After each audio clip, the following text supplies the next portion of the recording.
بات یہ ہے جناب کہ دنیا میں کوئی ایسی مشکل نہیں جس پہ انسان قابو نہ پا سکتا ہو، اگر اس نے اللہ تعالی سے توفیق مانگی ہے اور یہ دعا کی ہوئی ہے کہ یا اللہ اس راہ پہ میں چلنے لگا ہوں، اسے تو میرے لیے آسان کر دے اور مجھے توفیق عطا فرما، اور پختہ ارادے کے ساتھ چلے گا تو کوئی مشکل نہیں، یہ زیادہ دشوار کام نہیں ہے، اس سے گھبرائیے نہیں، نہایت آسان ہے، اور پھر جب ایک بار شروع کر دیتے ہیں آپ تو وہ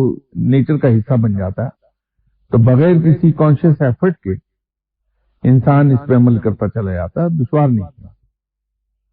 اس پہ عمل شروع کر دیجئے ایک بار، شروع کے شاید 10-15 دن تو دقت آئے، انسان بہت جھنجلاتا لیکن پھر ٹھیک ہو جاتا ہے۔